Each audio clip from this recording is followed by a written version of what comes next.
Hey, and welcome back to Love Isn't Enough here with Joree and John. And today we are to talk about the holidays. And what is supposed to be a joyful time often really isn't always a joyful time for a lot of couples and families. The holidays? The holidays? Did you just make that up right now? I just made that up right Wow, now. you're HE quick on your double hockey sticks. look at that. Yeah, holidays. The holidays.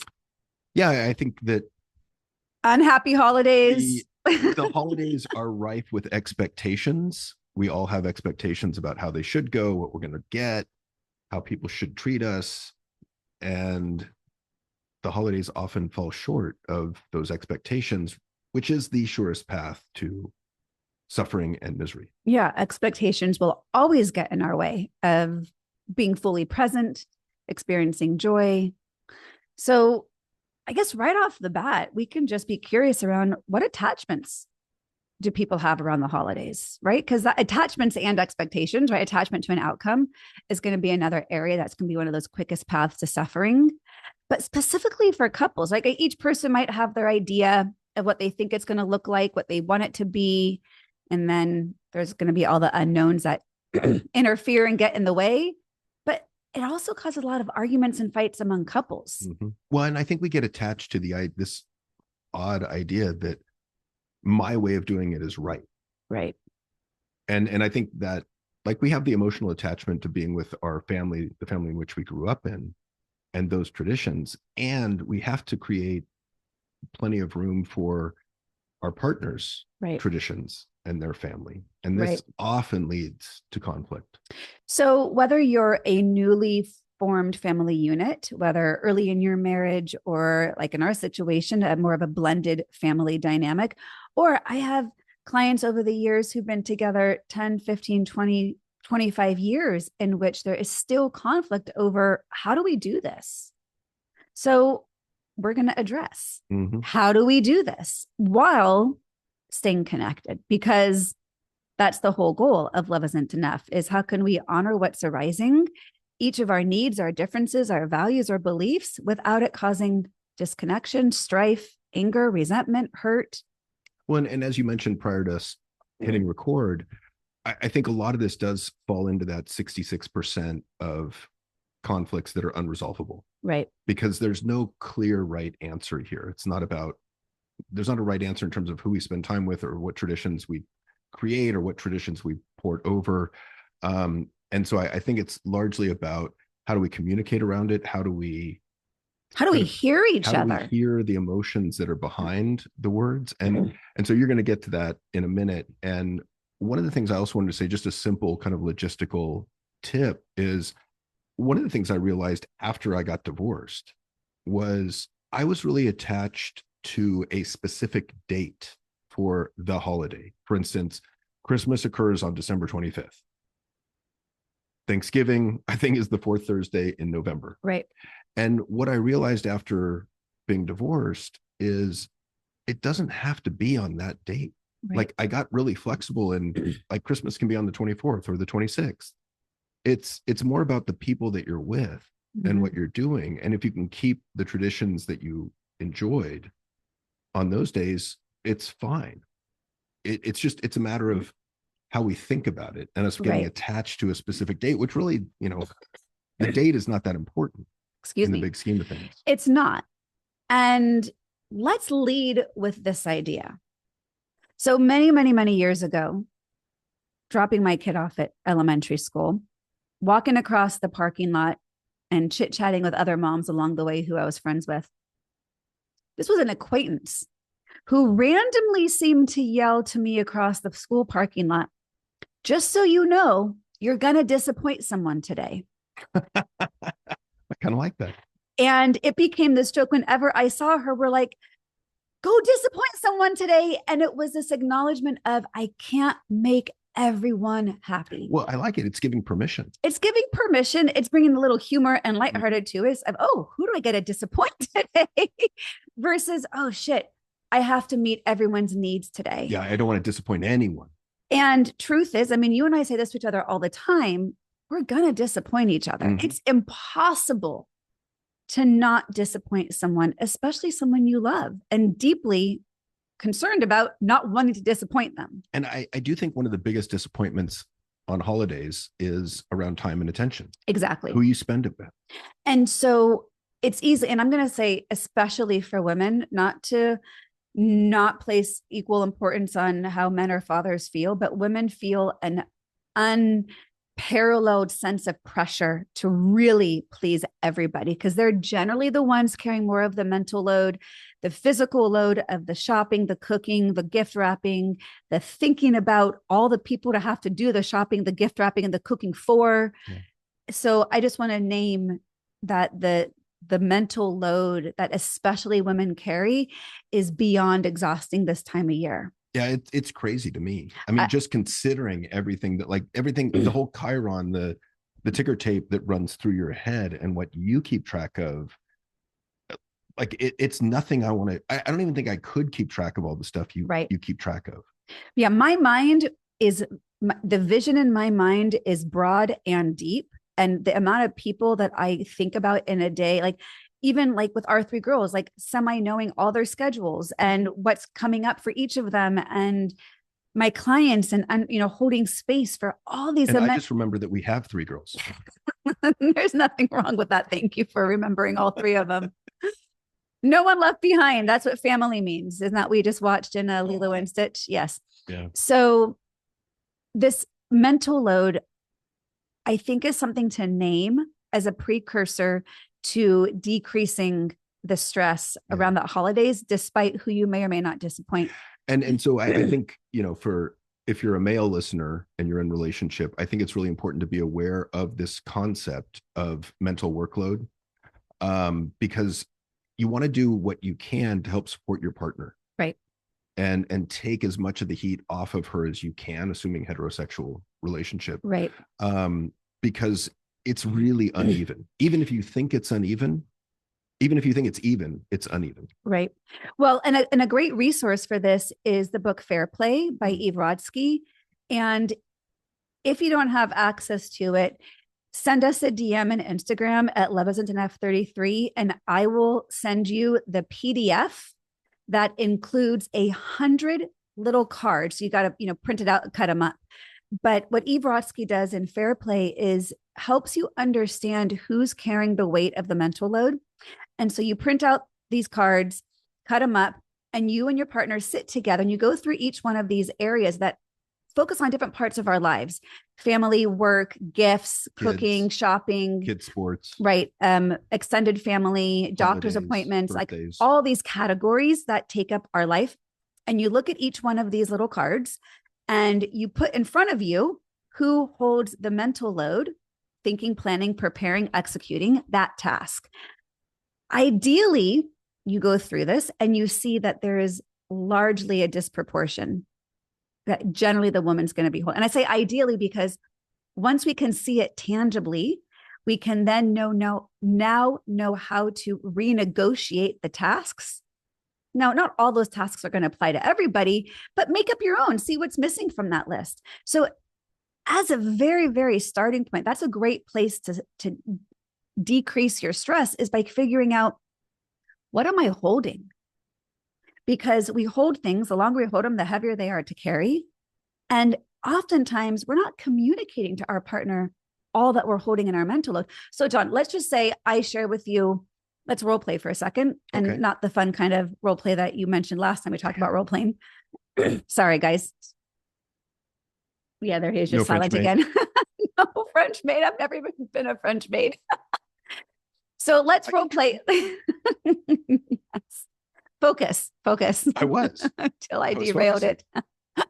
No, don't focus on the French maid. Sorry, I think my jalapenos I had on my lunch are getting stuck in my throat. So I apologize for clearing my throat. Let's role model how to have that conversation if I were to share with you the extent of my mental load. Okay. Because it could be really easy for someone to share it. Do you want to do this properly or screw it up?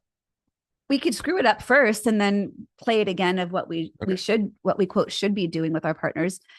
But often people really get dismissed. So If I were you to come to say, oh my God, Lev, I am so overwhelmed.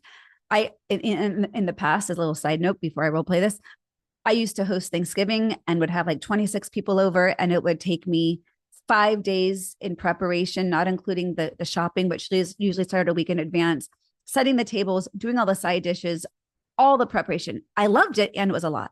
Mm-hmm. So let's pretend I'm talking about Thanksgiving dinner. Okay. So if I say, oh my God, Lev, I am so stressed and overwhelmed. I have so much to get done by Thursday. I don't know why I took this all on. It feels like too much. I know I love it. I know I love the outcome, but I can't function right now. Well, why did you even volunteer to do it?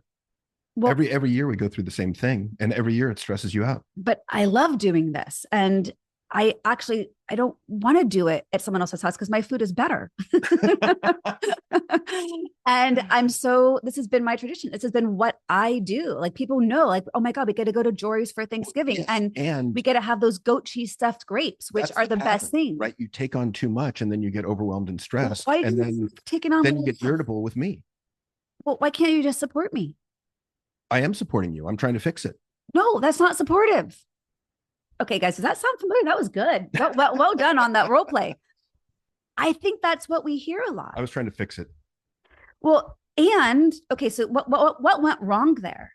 A, you were trying to fix it. I felt shamed for doing something that I actually love, kind and thoughtful, and giving, and an act of service, right? Mm-hmm. I mean, cooking for me is an act of love. And so I felt dismissed in you not seeing what was important to me in that little role play. What else? I think those are the highlights. Well, I think we also started to get triggered. Mm-hmm. And so we were starting to get annoyed and escalate emotionally. And it got into you always do this. Mm-hmm. So now it's this always, never. Try to avoid those always nevers in conversation. The goal is to try to stay present. I think the biggest one I was trying to fix you. Well, and my sense was you got annoyed that I was dealing with my self-imposed pressure. Mm-hmm. So I think partly because your self-imposed pressure negatively impacts me. So it was self-referential. Right. Right. It's about how what you're doing impacts me. Well, and let's take that a step further. It would impact you, because I'm stressed and overwhelmed. So my energy would probably be negative and a little bit distant and not relational. You might have less energy too. I might not have any attention. So no French maid that night. Energy or attention to give to you, including being available to make love, mm-hmm. not in a costume. Why do you keep bringing this up? I've never done that. You guys, I think we're hearing some of John's secret sex fantasies that now our audience is privy to. That's exactly what's going on. I don't even know what to say about that other than I honor what your wishes are. Well, Christmas is coming up. I validate your desires. I don't know. I'm trying to validate you. I think I know what you're going to be next Halloween. So I was Tinkerbell. That's like my version of a French maid. Yeah. We digress. That was so too. Thank you. So anyhow, I think this simple dynamic of, oh my God, I'm so stressed becomes where I would be seeking comfort and a soft place to land. You turned into shaming of my actions or my intentions or even what's important to me. And I think that's a really typical way that this conversation goes for most couples. Right. And so if we were to continue that, I would probably be like, okay, well, fine. I'm just not going to tell you how I feel. And I don't need any of your help. I'll just do it all on my own. Yeah. And then you get angry, resentful, and you do it to some extent out of spite. Well, yeah. If you tell me take on less, and then Deb, I'm a bit stubborn. I would probably take on more at that point just to show you I could. I'm going to help you less likely. Right. And then you're going to get more annoyed. And the wedge gets bigger and bigger between us. Right. And I don't feel seen mm-hmm. and acknowledged. And what would you need acknowledgement of in that moment? Because this seems like my issue. Is there something in that dynamic that you would need acknowledged? Perhaps, can I speak for you as you question that? I think what is not being acknowledged in that dynamic is how my stress impacts our relationship or you. Mm-hmm. So my stress becomes all encompassing of self-referential to I'm more important right now. I mean, does that come into mind at all? I mean, to me, that whole scenario that we came up with is about helping you co-regulate, like helping you to regulate your own emotions and helping to dial down that stress. So it really, in my mind, is less about me and how it affects me. Ideally, I mean, that's but if in that dynamic, emotionally we're still immature, I'm going to be self-referential. in that dynamic, we weren't getting to that point yet of Yeah. co-regulation because that wasn't regulating for me. Sure. But is there something you would have felt that I didn't acknowledge? I could have felt annoyed at if you had a high degree of stress there about something that you chose to take on. Yeah, that's most women's lives, period. I have a high degree of stress about the things I chose to take on. I've taken on too much. I'm overwhelmed. And it's not even I've taken on too much. Life has given me too much to take on. Well, and because a lot of it's not choice. Well, and for some relationships, well, if it was choice, it was years ago when the kids were born. Right. Well, and some relationships are set up in such a way in which, even though men are socialized to be more self-reliant, I've seen a lot of couples, and I've experienced it myself, where I learned my own self-reliance and a lack of trusting someone's going to be there to help me. So I will take a lot of it on in the belief of, I have to do this alone. Who can I trust? Either A, to be reliable, B, to be up to my standards for Thanksgiving. So it's easier if I just do it. Well, and so is that true now? No, not now. Okay. I mean, no. I mean, because that's an important point in terms of, for the listener, being aware of when things in your life have shifted, or perhaps a new partner, or your partner's learning new ways of showing up in relationship, so that you can change that story. Right. But because I do know sides to that. I mean, there's my work and my ability to respond helpfully, and then your work in terms of changing that old narrative. True. So I think what many women would respond in this sense, and I could still hold the space that this might be how I feel, is I would love help, but to explain to you what I need is actually going to take more effort, time, and energy than to just do what I know is already in my head. And this is this double bind that especially women, we get stuck in, because even if our partners find it differently, which we'll role play in a minute, how it could go in a better dynamic to feel more seen, heard, and validated, there's still that idea of, I don't know how to take on less, because to share or delegate is actually harder some of the time. Well, and the other part, and I get that. And the other part of it that I think enters into this is some people's standards for what's acceptable. And so, if you, like, for those that have a perfectionistic streak, well, it's going to take more time and energy to explain how to do it and what needs to be done to someone else. But then there's that thought of, well, they're not going to do it as good as I would anyway. Right. So it's better if I just do it myself, which that aspect of it, I would argue, is a little bit self-defeating. It's rewarding in the end. I really like it in the end, even when I'm stressing in the process. How much do you like it when, like, we were barbecuing together at the end of summer, and we were, I don't know how to say it, co-cooking, co-creating some fantastic meals. But that's different. I don't think I can barbecue better. So I wasn't giving up a strength of mine and handing the baton, because, well, and let's talk about that piece, because I love to cook. I'm a good cook. I'm not trying to. No, she is amazing. I'm a good cook. And to me, cooking truly is how I show my love. There have been times where I've stopped cooking for people as an act of resistance. True story, feels kind of mean, but it was a boundary. And I think you had a perception of, I'm controlling of my kitchen and who's allowed to be in there. So the barbecue being inserted into our life this summer gave you a space in the kitchen that you had domain over. Now, I could have easily given you other domains, because we've been co-creating in the kitchen much differently anyway. I think because I saw a desire from you more than I ever had. And so it was less about a sense of control per se. And I truly love it. Like, this is the dilemma.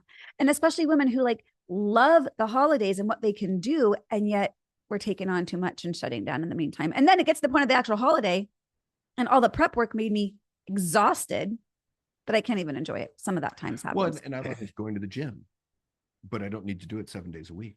Right. So back to this dynamic. Right. So back to this. Right. So back to this dynamic. How do we shift out of what we've been doing that we know isn't working. It's hard to have that self-awareness to be able to recognize, oh, this actually isn't working the way I've always done it.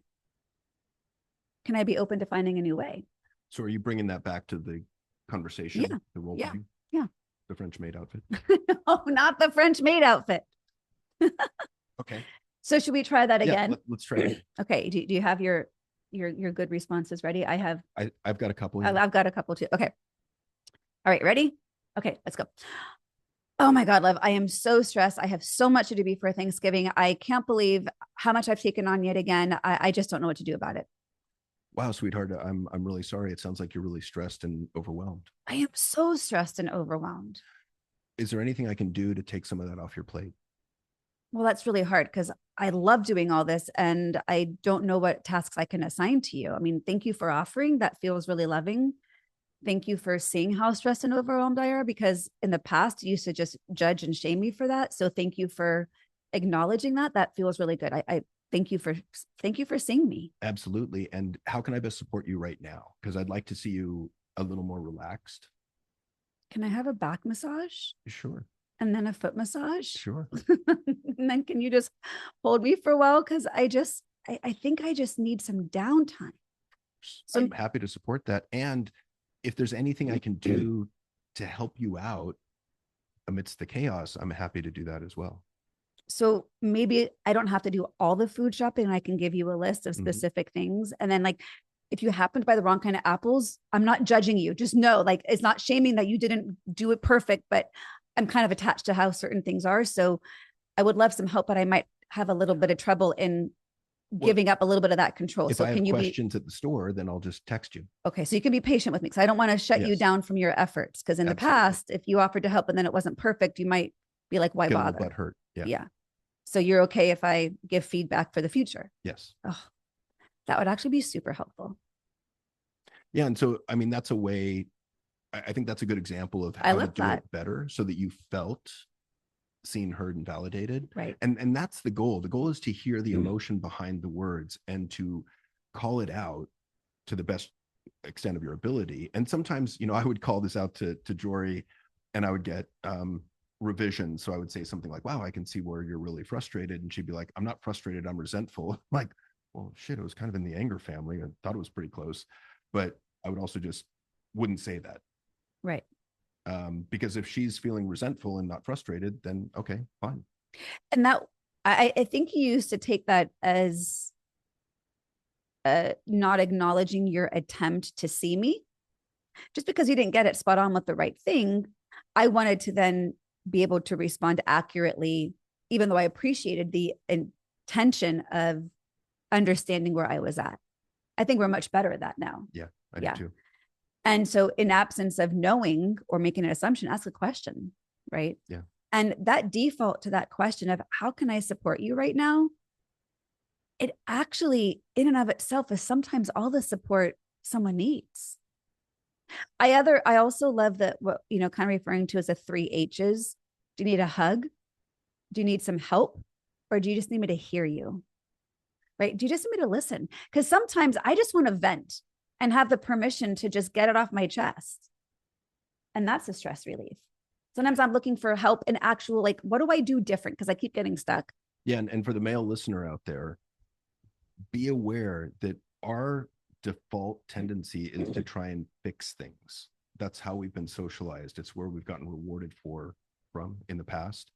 And we make a grave mistake, I would argue, when we continually try and fix things for our spouse, because the message that we're sending there repeatedly is you're not capable enough to deal with this on your own. You're not smart enough. You're not good enough.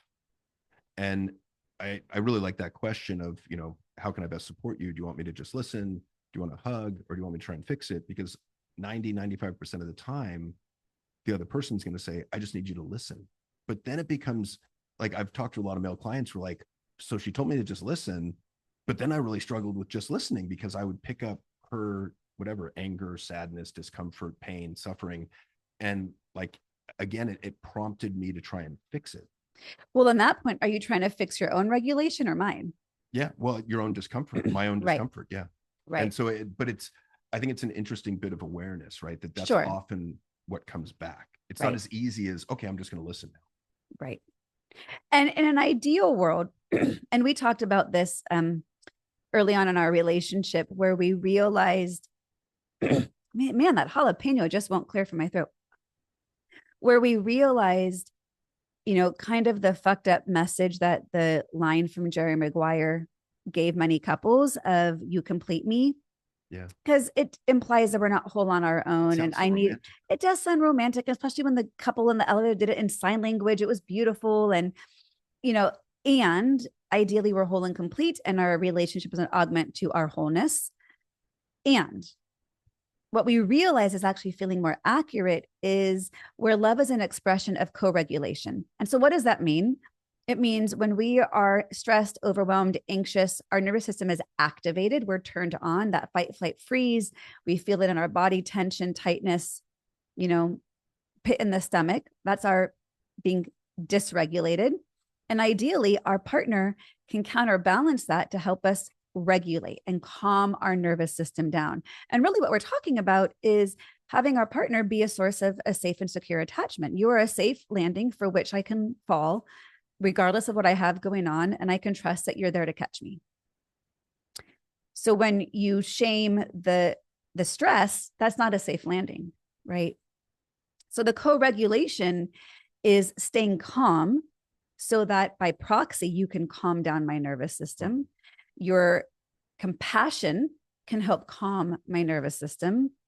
Your kindness or offer to help can help calm me down. And so that's the co-regulation. So we used to say to each other, instead of "I love you," and it's so cheesy, but like we're like total emotion geeks. Yeah. So we could like replace an "I love you" statement with "I co-regulate you." You co-regulate me. We're really cheesy. I'm sorry, guys. We are geeks. And so let's do a role play with, we're a couple. I hate your family. You hate my family. And we've got to figure out who we're going to hang out with on the holidays. I'll say Christmas, but it could be Hanukkah. Right. Hanukkah's easy. There's 8 nights. There's no pressure. So it's a Christmas issue. I'm not used to that one. So yeah. See, we inherently built in equality for all family members. If you can't fit it in 8 nights, then you've got challenges with your schedule. And so this scenario is one that we've seen with many couples, somewhat with some frequency, where, and we get a story going about our in-laws and the negative impact that they have on, my spouse or my family, and how they're over involved, and all that might be true. And they're still your in-laws, and you got to find a way to coexist. Well, and then on top of what you just named is, if it's not the in-laws that you're sensing as the problem, sometimes there is an enmeshment with your own family of origin, and you don't know how to balance your needs of your traditions that you grew up in, that you love and feel so good about, coupled with now creating the new traditions with your family of procreation, which is your partner and kids. Yeah. And so one might be a resentment of the in-laws, but the other might be an enmeshment with your own family. And either way can cause dysregulation and arguments in the couple. Well, and the idea of invitation, request, demand might be applicable to this. Yeah. In the sense of, for those of you who haven't heard this before, an invitation is, "Hey, honey, would you like to go with me to the movies on Friday night?" And she's free to say yes or no. And there's no emotional blowback. There's no consequences for saying no. Well, you're asking a yes/no question. You should be okay with a yes/no answer. Right. There's no attachment to the outcome. It's completely 100% an invite. A request, on the other hand, is, "I'm asking you to do this with me and for me because it's important to me, even though you may not be crazy about the idea." So, for example, well, let's give the real life example. I asked John years ago to come with me to a bat mitzvah. It was a wait. This bat mitzvah at this particular temple is 3 hours of Hebrew. Well, that's what bar and bat mitzvahs are, but this one was especially longer. Was very long. It was long. I'll give you that. However, it was an important family friend that I had known for many, many years, and I had a partner. And so when I got an invitation, you're my inherent plus one. And so I said, oh, and we also couldn't go to the reception because we had Elton John tickets for that night. So it was only going to this very long service, of which I'm Jewish, John's not. So sitting in a 3-hour service in which something he has no connection or relation to. I don't understand Hebrew. Well, no one actually understands it. Okay. You just do it. That's just part. You just say it. You don't. No one actually knows what they're saying Okay. except for the rabbis. And, Okay, So, long story short, I said, "Hey, do you want to come to this bat mitzvah with me?" And he said, "No." And I was butthurt because in my mind, it was a formality that I even asked you. Well, and part of what I was thinking was I was playing around with this newly learned idea of invitation and request. So, but I was really hurt. Mm-hmm. And a couple of days later, I come back to him and I'm like, "Hey, John." And as soon as I said that, I think he knew exactly where I was going. And I said, "I think I asked you the wrong question the other day." And do you remember what you said? I do. Oh shit, this is a request, isn't it? Yes. You're like, "Oh, I see." And then before I could even name what the request was, you then said, "Can we put a limit on how many requests there are per year?" Because I think you recognize it's really kind of an asshole move to turn down a request. Yeah. So then you don't do it. You shouldn't do it. Yeah. It still happens, but you really should not, for the health of your relationship, turn down a request. So I had said, "Hey, John, it would mean a lot to me if you came with me to this bat mitzvah, and here are the reasons why." And there was like some very solid reasons of why it was important for me to have you there with me. And once you heard my values under the question, you were like, "Of course I'll be there." Does it mean you liked it? I didn't ask you to like it. No. I didn't ask you to enjoy it. I just asked you to show up. And you did. And I have been really mindful of making sure my requests are worthy of not overdoing the request, because we also don't want to take advantage of. Exactly. And so I think there's a balance on both sides. Of course. I think when there's a meaningful request from your partner, ideally you say, "Absolutely, I'll be there," because it's important to you. Right. And I don't think you want to abuse the requests. You don't want to have a daily request habit, because now we've lost the importance of utilizing values as a reason for asking our partner to meet our needs. And then just to flesh out the idea, demand isn't really used all that frequently, but you can think of it as, if your child's run out in the street, "Get out of the street, there's a car coming." Or if you've got a partner that's an alcoholic, "If you don't stop drinking, I'm leaving you." Those are demands. Or, "You're coming to this bat mitzvah with me, whether you like it or not." Yeah, that would have been a demand to finish out that same conversation. That would, and how often do couples just blatantly tell their partners what they're doing without their buy-in or their voice? Yeah, without regard for how they feel about it. So I would say the demands actually happen more often than we probably realize. Yeah. Well, I guess in the unhealthy couple or unskilled couple, that's most couples, no shame if you're listening, but most couples don't have the skill to know that actually isn't relational. It might just think, "You're my partner, you're doing what I say." Well, that doesn't feel very good, but then we wonder why couples are disconnected and unhappy. So coming back to this idea of, okay, so we've gone through the "I'm stressed" role model of how to name it and how to do it better. Let's go to the next one. What's the next one? Well, the one that you brought up. Oh, okay.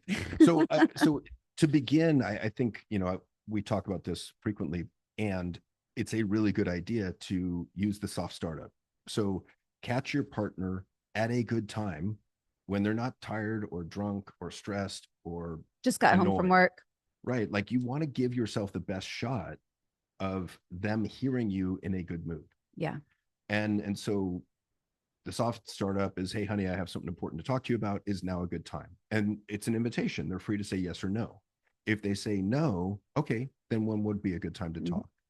And it might be several days later, because I know, there's a lot of younger clients that we deal with that have young kids, and it might be you wait till Saturday or Sunday to have an opening to talk about this. Right.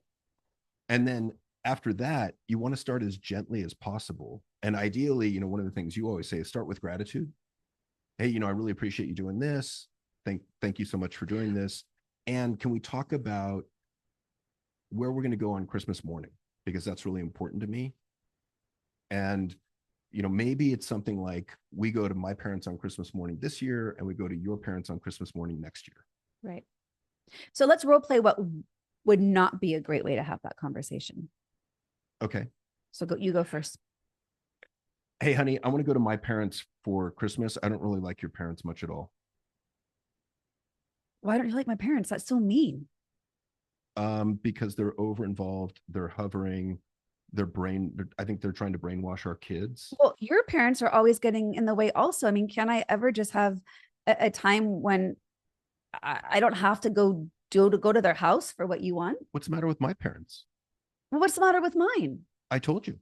Well, yours don't make me feel included. Why would I want to be somewhere where I don't feel like I'm They've seen? never excluded you. Have they ever asked, how are you? Do they even know anything about me? Do they even I think they did respect? back in 1985. I was like 7 then.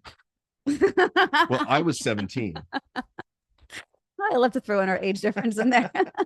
Okay, but also what happened in that dynamic was the initial request got completely dismissed in an argument about the other families. Yeah, because I think I attacked your parents first. You did, and then I went back to attack yours. Yeah. So I think that's really easy where it can become a tit for tat with different dynamics versus actually hearing the initial thing. Yeah. I couldn't even come up with good arguments. Well, it was hard. These are arguments we've heard. Oh, 100% from clients. And I don't know if we're doing them justice, but oh, I mean, and also we didn't really plan this. It was kind of off the cuff. So we didn't really script out what would be the best things to say as an example of a bad argument. And I think attacking each other's families is a pretty good way to go that we see in terms of this tit for tatness that couples feel entitled to. Well, if you don't like mine, I'm going to say something bad about yours. Well, it's funny because I can actually feel my physiology go up. Like I actually get activated, even though we're talking about something that's not real. Right. So imagine if you actually had the emotion underneath, it would have been even higher. Mm-hmm. So now you want to recreate it? Yep. Do the positive version or the healthy one? Yeah. Hey, honey. So I have something important to talk to you about. Is now a good time? Sure. So I wanted to gently talk about ideas for what we can do Christmas morning, because I know you like to go to your parents on Christmas morning. I like to go to my parents on Christmas morning. I'd like to see if we can find some way to fairly distribute our time and attention among our respective families during the holidays. Hey, Lev, I really appreciate you bringing it to me in this way. It feels different than how we used to talk about this. So right off the bat, I'm grateful for how you entered into this conversation. So thank you. And this is really hard for me because I'm really used to doing it a certain way, and change around this feels really sad. Like I'm feeling sad as I talk about having to change these traditions that I've always done. I don't really know what to do with that sadness. And I really want to respect what you're asking. I'm just feeling really sad about it. Yeah. And I think that makes sense to me. Like I get that there might be some grief over losing some traditions or losing some time with your parents on an important holiday. Yeah. I'm like, I almost like I want to cry right now. Like I don't want to give that up. And what if we didn't always have to go either or? What if we just started a new tradition of our own family at home all day on Christmas? Like, can we maybe look at that as an option? And maybe it might upset our parents and maybe we're ruining their traditions, but I'm constantly feeling torn of the two traditions. And where do we get to create ours? Well, I think it's a really good point. And I have no problem with being all within our new nuclear family on Christmas Day. And then we still have to figure out, when are we going to see the parents? Right. And I'm not attached to, could be one set on the 24th, could be one set on the 26th. I don't know what their plans are, if they're scheduling a big dinner with all sorts of family, in which case, we might have many options. Here's what I'm stuck with is I feel like I'm going to disappoint a lot of people. And at the end, I don't want to be disappointed. So is it selfish for me to not worry as much about how they're going to feel about this? How do I navigate their emotions? Because now we've got two sets of parents on either side who are likely going to be unhappy at some capacity. And now I'm going to feel extra stress. And now thinking about that makes me stressed out. Now my sadness is gone. Now I'm distressed. Yeah. And I don't think it's selfish to have needs. I don't think it's selfish to want to create your own traditions. Yeah. And I think that we can set some boundaries with our parents, and they might be disappointed. They might be a little bit upset. And honestly, that's their work. Yeah. And, your parents obviously are emotionally immature, so they're going to get angrier about this. Now And you're saying your parents are emotionally. Oh, come on, John. It went so good until you threw that dig in. sorry. Okay. Role play done. So it was done until End the last, scene. yeah, we'll have to cut off the last 15 seconds there, but you get the idea. But I think, okay, so what did we do there? We acknowledge, well, first off, I led with gratitude for how you started the conversation. Because if I lead with that, you're already going to feel softer, Regulated in your calm. response next, whatever came next. Yeah. So I think that was a great insert of what gratitude looks like in a really authentic way, not really cheesy. I hoping it didn't come across too cheesy. It felt authentic for me to say it, because I actually would say something like that to you, wouldn't I? Yes. Yeah. So what else went well there? We validated what each other was feeling. We were open to new ideas. We weren't doggedly attached to one way of doing things. And I think what we did there is also demonstrate a priority of our family, of us.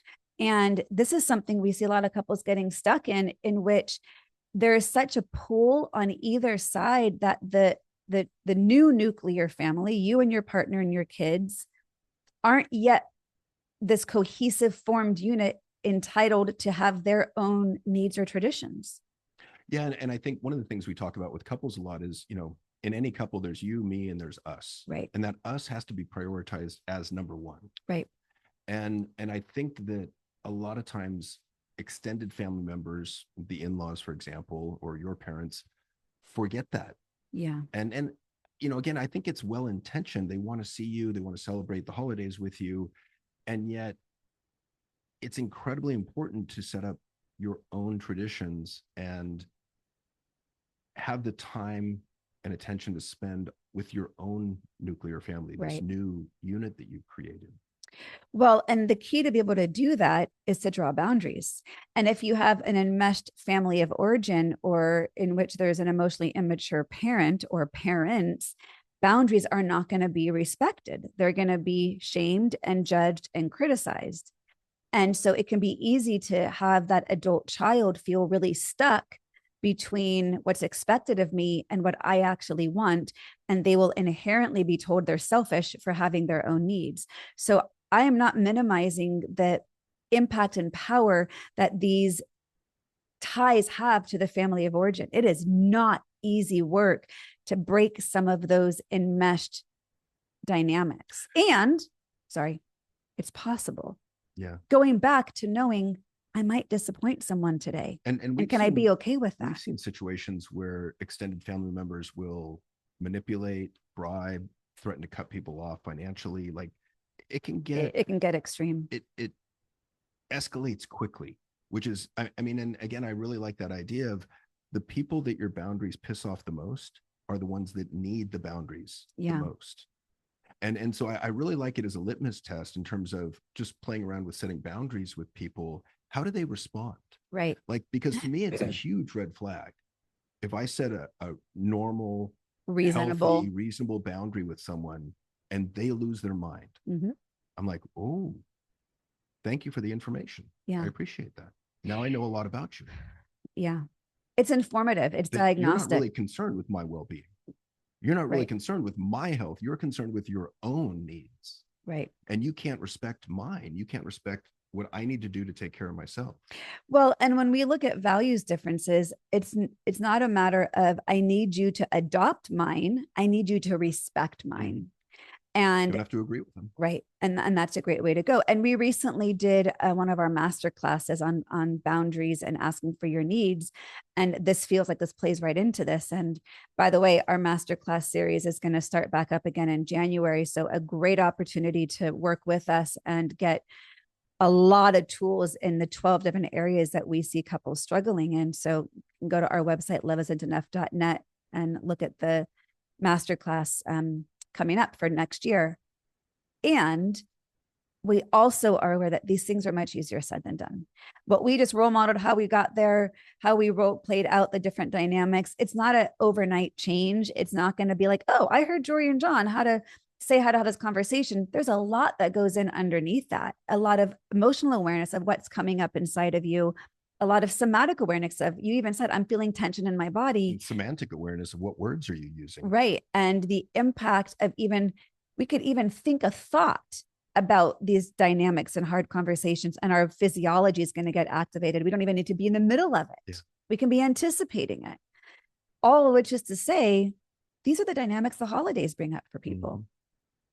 So it's no wonder. Well, the other part of the holidays then is you got to layer on all the old shit that happened to you in your past, all the crashed expectations, all the disappointment, all the family fights, all the addicted family members, all the stuff that's happened in holidays past. Right. Because that's layered in there as well. Right. So some of it could be a trauma response. Mm-hmm. So I don't know if we're leaving our listeners feeling more stressed or that they have a way of feeling less stressed right now. So in wrapping up, take a deep breath when having to think about the stress of the holidays, because at the very, very, very least, taking a few deep breaths will help calm your brain and calm your body, allowing yourself to really be present with what's actually coming up. Acknowledge it is hard, and maybe to have some more self-compassion during this time of the year, that, you know what, this is just a hard time of year with a lot to do. And maybe I can't fix these problems. Maybe I can just have more self-compassion in the process. Well, and my hope is that this podcast plants a seed in your mind so that if you're not where you want to be in terms of communication in your relationship, you can set that as a goal. And so that maybe next year, right, you've got better communication skills. And the other thing I would offer is, please, please, please, if you can't already, learn how to deeply relax. Learn what that feels like so that you have a baseline to go back to, so you know you're relaxed when you bring up difficult conversations with your partner. Because a lot of the men that I work with, I don't think they even know, or they haven't been relaxed for years because they're just go, go, go, go, go. Right. And that fight, flight, freeze system is just stuck in the on position. That's not a great place to live. That's not how that system is supposed to operate. Well, and which is why I also specifically gave that response when you said, how can I support you? I said, can I have a massage? Because that is a way of regulating the nervous system to give you an ability to get a reboot or a restart. So your stress is not accumulating. We can allow ourselves to calm down. So you don't have to like giving your partner a massage to give them the gift of relaxation. You can get them a gift card to go get a massage. But even while that might have sounded flighty, for me, it's one of the best ways I can relax. So even if I can't take off what's on my plate, even if I've self-imposed this pressure, I can still find ways of relaxation and regulation in the midst of it. So my baseline isn't getting compounded. Yeah. And I had an experience today. I was driving, and you know how emotionally managed I am when I drive. That's to say it's the one area he still needs to work on, people. I thought it was interesting today because I was driving, there was a lot of traffic. There was lanes were closed on Ignacio Valley, which that street's a mess to begin with. And then you close one of the 3 lanes, it got bad. And, at first I would let someone in, and then I got cut off. I got cut off once. I was like, no big deal. Like, I'll let that go. And then something else happened. Like, I was behind someone doing 20 miles below the speed limit, and I'll just let that go. Not a big deal. But realize these little annoyances are cumulative. Yeah. And so I saw this in myself today, where I wasn't like, I was calm, and 3, 4, 5, 6 things happened on the road. But you were calm when I wasn't there to witness it? Yeah. Oh, that's when I'm at my best. So, but by this, whatever the number is, 7th, 8th, 9th time, then I'm starting to get annoyed because these annoyances are cumulative. So be aware that little annoyances accumulate, whatever the context. And I would argue that in the holidays, there's more stressors. Like, think about just going to the mall and doing holiday shopping. Or even going to Safeway on December 23rd. Right. Or going to the supermarket days before Thanksgiving, it's a day before Costco. Christmas. Yeah. Like, it's packed. And so these annoyances accumulate. So just be aware of that dynamic and see if you can breathe, remind yourself to breathe, see if you can have more self-compassion, see if you can have more compassion for others, and remind yourself that they're struggling too. Like, they're dealing with the same overabundance of people around right now. Yeah. I think that was a really great way to end that. So yeah, that gives them even more tools to calm and stay regulated. And I don't know that we've said this yet on our podcast, but if what we're talking about and the ways in which we're role modeling not only our own relationship, but relationship tools is inspiring to you and your relationship needs some tune-up work or some very deep healing, we are available to work with couples who recognize that love isn't enough. And we're stuck in similar, repeating, ongoing dynamics that are causing frustration, disconnection, resentment, and no sex. So if that is something that you're interested in, you can go to our website and again, under work with us and look at our couples coaching package. It is incredibly rewarding to see couples who believe they can't get unstuck, and through the patience and time and attention in working with us, we get them unstuck to the point of connection and healing and happiness. And it's possible. And the website is loveisn'tenough.net. So thank you guys so much for tuning in. And it was really fun kind of role playing without the French maid costume. Mm-hmm. And you keep bringing that up, but I think I've got to bring up the now I can't remember his name. What is the Johnny Depp character's name from Pirates? Jack Sparrow. Yes. Captain Jack Sparrow. Okay, if I'm in a French maid, you're wearing Jack Sparrow. I'm in. Oh, that was fast. Anyhow, if you enjoyed this episode, it would mean so much to us if you gave a rating, a review, or share it. And if it didn't resonate, don't bother. Yeah, we're just starting this out and we're trying to get the word out to reach more people because we think that there's something here to help people lead happier, more thriving lives. And it's a big passion and purpose of ours to be the shepherds to happier people. And we've done our work to role model where we used to get stuck. And this is why you guys learn a lot about us and apparently what John's fantasy costume is and now mine. All right, take care and be well.